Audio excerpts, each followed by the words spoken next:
अस्सलाम वालेकुम नाजरीन, सियासत की खबरों में आप सबका इस्तकबाल है। मैं हूं मोहम्मद असलम हुसैन। सबसे पहले नजर डालते हैं आज की कुछ अहम सुर्खियों पर। चेन्नई स्टेशन पर एक्सप्रेस ट्रेन में 2 धमाके, 1 खातून हलाक, 14 जख्मी। मुसलमानों के गुनाहगार मोदी को शिकस्त देने 2 शंकराचार्यों की मुहिम। अवाम को एतमाद में लिए बगैर रियासत की तकसीम। असेंबली व पार्लियामेंट इंतखाबात जमहूरियत के नाम पर मजाक। एमबीटी हैदराबाद पार्लिमानी उम्मीदवार सैयद मुस्तफा महमूद का बयान। चलिए नाजरीन, बढ़ते हैं खबरों की तफसील की तरफ। चेन्नई सेंट्रल स्टेशन पर कल सुबह गुवाहाटी बेंगलुरु एक्सप्रेस ट्रेन के पहुंचने के थोड़ी ही देर बाद कम शिद्दत के 2 बम धमाके हुए। एक 24 साला खातून हलाक और दीगर 14 अफराद जख्मी हो गए। पुलिस जराये ने बताया कि धमाके 2 डब्बों S4 और S5 में हुए।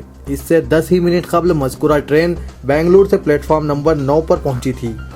बाज मुसाफिरीन ट्रेन से उतर रहे थे और बाज अपनी मंजिलों को जाने के लिए ट्रेन में सवार हो रहे थे कि 2 डब्बों से जबरदस्त आवाज आई और मुसाफिरीन महफूज मुकामात की तरफ दौड़ पड़े। बताया जाता है कि मज़कूरा बम कोच S4 की सीट नंबर 70 के नीचे और कोच S5 की सीट नंबर 30 के नीचे रख दिए गए थे। धमाकों से कोच S5 के दोनों इनक्लोज को नुकसान पहुंचा। पुलिस और रेलवे अहदेदारों ने तौसीक की कि महलूक ख्वातीन स्वाति का ताल्लुक आंध्र प्रदेश के जिला गुंटूर से है। 14 जख्मियों को राजीव गांधी गवर्नमेंट हॉस्पिटल में शरीक करा दिया गया है, जहां 2 जख्मियों की हालत तशवीशनाक बताई जाती है। रेलवे के जनरल मैनेजर राकेश मिश्रा फौरी मुकाम वारदात पहुंच गए और महलूक खातून के खानदान को 1 लाख रुपए इमदाद देने का ऐलान किया। शदीद जख्मियों को फीकस 25,000 रुपए और मामूली जख्मियों को फीकस 5,000 रुपए देने का भी ऐलान किया गया। बताया जाता है कि मज़कूरा ट्रेन जो कल अलग सुबह 5:30 बजे पहुंचने वाली थी, ज़ायदस 1.5 घंटा ताखीर से सुबह 7:05 पर पहुंची और धमाके 7:15 पर हुए। अगर ये ट्रेन बर वक्त पहुंचती और मुकर्ररा वक्त पर यहां से रवाना हो गई होती तो निशाना कोई और मुकाम होता। धमाके के वक्त के एतबार से ये ट्रेन नेल्लोर और गुंटूर से गुजर रही होती, जहां बीजेपी के उम्मीदवार वज़ारत उज़्मा नरेंद्र मोदी इंतखाबी रैलियों से खिताब करने वाले थे।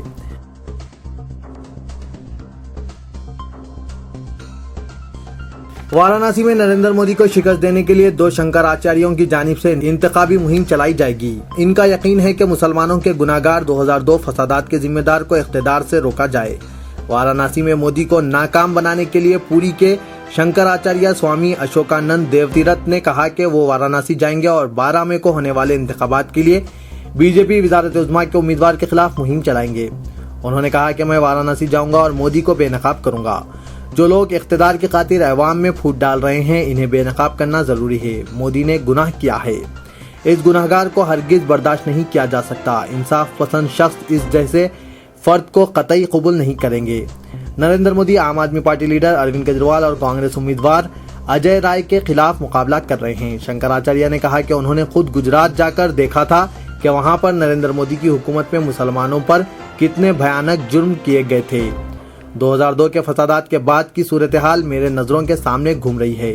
उन्होंने इल्जाम आयद किया कि आरएसएस अवाम को गुमराह करने के लिए मजहब का सहारा ले रही है।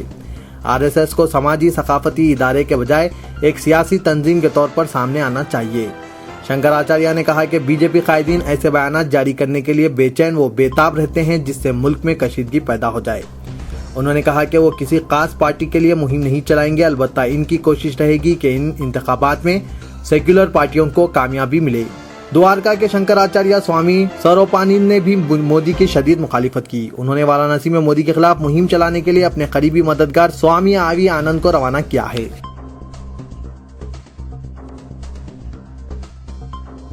इलेक्शन कमीशन को एक बार फिर निशाना बनाते हुए समाजवादी पार्टी लीडर आजम खान ने जिन पर उत्तर प्रदेश में इंतखाबी मुहिम चलाने पर पाबंदी है, कहा कि इलेक्शन कमीशन खुद को खुदा ना समझे, वो भगवान की तरह बर्ताव ना करे। इसे बालादस्ती हासिल करने से ज्यादा जमहूरी और दस्तूर के जज्बे की रोशनी में काम करना चाहिए।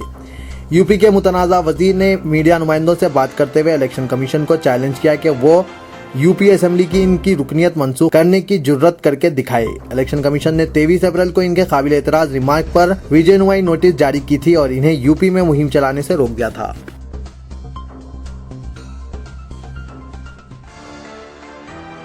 कांग्रेस लीडर दिग्विजय सिंह ने एक नौजवान खातून सहाफी के साथ अपने ताल्लुकात का इजहार करते हुए नरेंद्र मोदी को निशाना बनाया और कहा कि वो मोदी की तरह बुज़दिल नहीं हैं, जिन्होंने बरसों तक अपनी शादीशुदा जिंदगी को पोशीदा रखा। 67 साल कांग्रेस लीडर इन दिनों एक नौजवान खातून सहाफी के साथ इश्क कर रहे हैं। उन्होंने अपने माशूका का बरसरे आम ऐलान किया है। अपनी पार्टी को किसी दबाव से बचाने के लिए उन्होंने ऐलान कर दिया है कि ये इनका शख्सी मामला है। जबकि दिग्विजय सिंह के फर्जंद और मध्य प्रदेश असेंबली के रुकन जयवर्धन सिंह ने भी कह दिया है कि दूसरी शादी करने इनके वालिद का फैसला जाती मामला है। उन्होंने अपने वालिद के फैसले की भरपूर हिमायत की। AICC general secretary Digvijaya Singh ने कहा कि जहां तक मेरा ताल्लुक है, मैं मोदी की तरह अपने रिश्तों को पोशीदा नहीं रखता। मैं इस मामले में साफ हूं। मैं बुज़दिल नहीं हूं कि अपनी बीवी को पोशीदा रखूं। जारी इंतखाबी मुहिम के दौरान दिग्विजय सिंह मुसलसिल नरेंद्र मोदी पर तनकीद कर रहे हैं, क्योंकि मोदी ने अपनी शादीशुदा जिंदगी को छुपा कर रखा था। बारजा उन्होंने पहली मर्तबा अपनी बीवी होने का एतराफ़ किया था।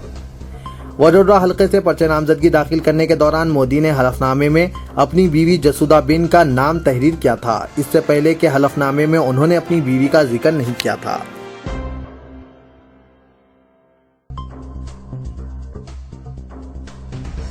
तेलुगु अवाम के फकर का हवाला देते हुए बीजेपी वज़ारत उज़्मा उम्मीदवार नरेंद्र मोदी ने इल्जाम आयद किया कि यूपीए हुकूमत ने अक्सर व बेशतर तेलुगु अवाम की तौहीन की है और इसने अवाम को एतमाद में लिए बगैर रियासत को तकसीम किया है।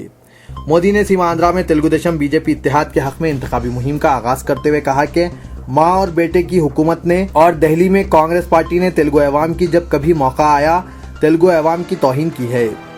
उन्होंने कहा कि मरकज ने सीमांध्रा और तेलंगाना रियासतें तश्कील दे दी, ताहम उन्होंने अवाम को एतमाद में नहीं लिया है। उन्होंने कहा कि माँ बेटे की हुकूमत ने 2 जून को दोनों रियासतों के वजूद में आने की तारीख का तयीन किया है, जबकि यही तारीख इटली की यौम तासीस भी है।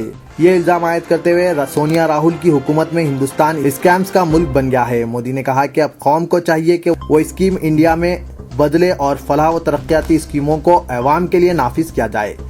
तेलुगु देशम के सरबराह चंद्रबाबू नायडू और अदाकार से सियासतदान बनने वाले पवन कल्याण भी मोदी की मुहिम का हिस्सा हैं।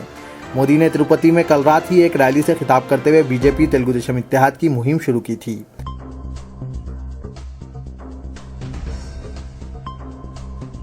जनाब सैयद मुस्तफ़ा महमूद मजलिस बचाओ तहरीक के हल्के पार्लियामेंट हैदराबाद के उम्मीदवार ने 30 अप्रैल को मुनक्किदा असेंबली व पार्लियामेंट इंतखाबात को जमहूरियत के नाम पर एक मजाक करार दिया, जहां इलेक्शन कमीशन और पुलिस डिपार्टमेंट की जानिब से बड़े बड़े दावे किए गए थे कि बोगसिंग, रिगिंग, गुंडागर्दी और सियासी माफिया को कंट्रोल किया जाएगा और साफ व शफाफ इंतखाबात अमल में लाए जाएंगे। लेकिन इसके बरक्स बिलखुसूस हल्के याकूतपुरा और चन्नानगुट्टे में कोई पुलिस डिपार्टमेंट के खातिर ख्वाह इंतजामात नजर नहीं आए, बल्कि कई बूथों पर पुलिस के आला ओहदेदार और इलेक्शन एजेंट व पोलिंग एजेंट्स अकबरुद्दीन व मुमताज खान के लिए काम करते हुए नजर आए। तो दूसरी तरफ तहरीक के कई पोलिंग एजेंट्स को जबरन गैर कानूनी तौर पर बाहर निकाल दिया गया और पोलिंग के आगाज से ही मुमताज खान गुंडे अनासिर के टोली के साथ हर पोलिंग बूथ पर तहरीक के पोलिंग एजेंट्स के साथ मारपीट करते रहे। इसके अलावा प्रीसाइडिंग ऑफिसर्स और पुलिस ओहदेदार खामोश तमाशाई बने रहे।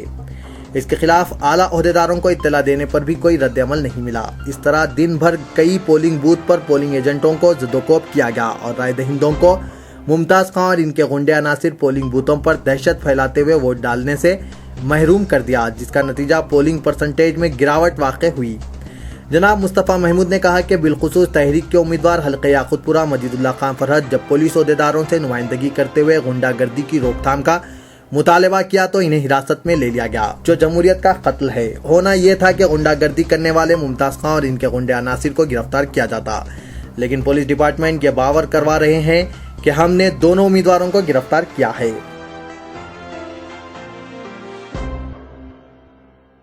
तेलंगाना में रायदही के अख्तिताम के साथ ही टीआरएस और कांग्रेस पार्टी नई रियासत में अपनी अपनी हुकूमत की तश्कील का दावा कर रही है। टीआरएस ने 119 के मुंजमला 90 नशिस्तों पर कामयाबी का दावा किया है, जबकि कांग्रेस को 60 से ज्यादा नशिस्तों के हुसूल की उम्मीद है।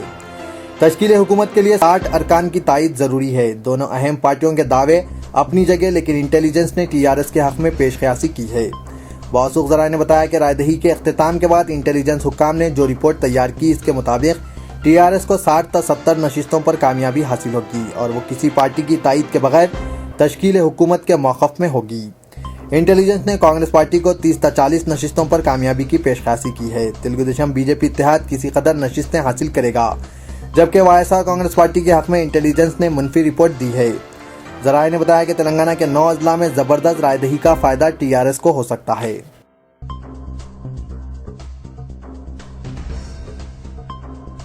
اردو زبان کو بولنے سے اس کی شیرینی کا اندازہ ہوتا ہے اور اس کو خوبصورتی کے ساتھ لکھنے سے خوشنویسی اور خطاطی کا فن بنتا ہے اور اردو خطاطی کے بقا اور استحکام نئی نسل کے بچوں کو تیار کرنے میں ہے۔ ان خیالات کا اظہار جناب زاہد علی خان ایڈیٹر روزنامہ سیاست نے محبوب حسین جگر ہال میں اردو خطاطی کے گرمائی کوچنگ کلاسز کا افتتاح کرتے ہوئے کیا۔